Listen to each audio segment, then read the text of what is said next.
I came across Philip's work first before I came to Donegal here back in the late 80s.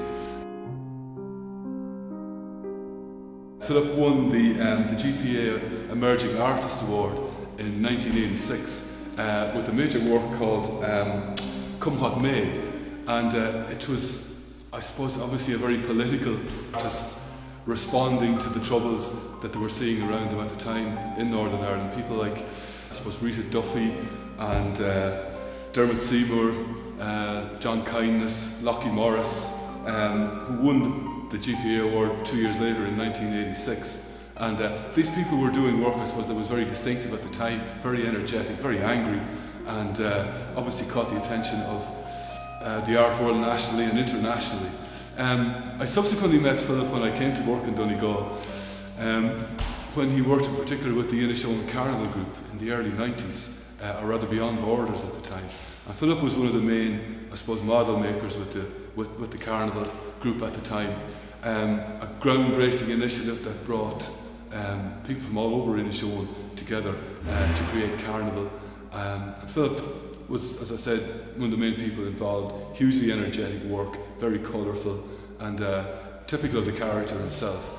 I suppose getting to know Philip at the time, he also brought me on one particular occasion to see the work that he was currently involved in. A shed in Carndona belonged to his uncle, I think it was, and we went in on the day, completely stuffed with amazing work. 4 pieces in particular stood out, 4 enormous wardrobes, which subsequently became an exhibition called Who's Free in the Free State, or something like that. And it was basically 4 enormous wardrobes with built into them massive puppets of priests, of policemen, politicians, oversized sexual organs. It was a pretty, you could say, explicit, political, religious type work, a response to what Philip saw as the Ireland of the time.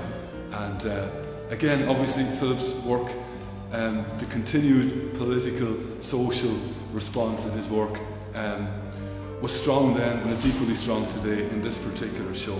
In this particular show, Watchtowers, Skulls and Hooded Men, I suppose from the brief that Philip has given, it's his response to issues like the Hooded Men, issues like, I suppose, Ku Klux Klan, issues like, as he says himself, the current situation in Palestine.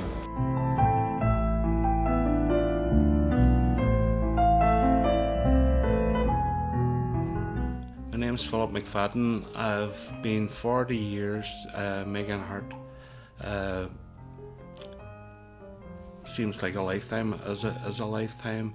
I started off in 1979 going to the College of Art in Belfast, and it was there I probably got into making political art.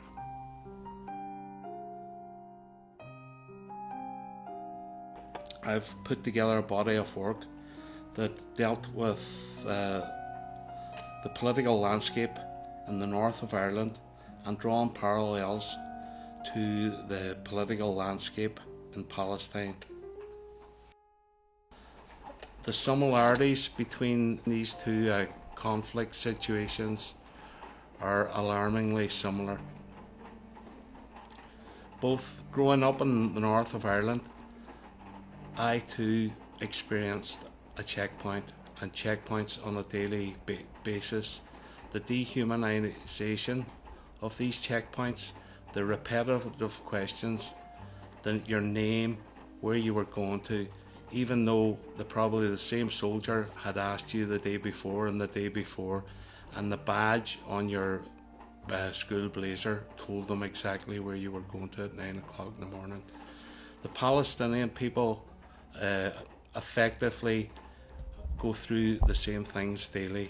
Checkpoints to go to schools, checkpoints to go to hospitals, checkpoints to go to doctors. The Hooded Men represent, in 1972 there was internment happened, but there was men who were taken away for special treatment. They were taken into Ballykelly barracks, and there was techniques, the 5 techniques, stress positions and white noise, and these techniques were kind of worked out, and they were taken to the European Court of Human Rights, and they were deemed as degrading treatment but not torture.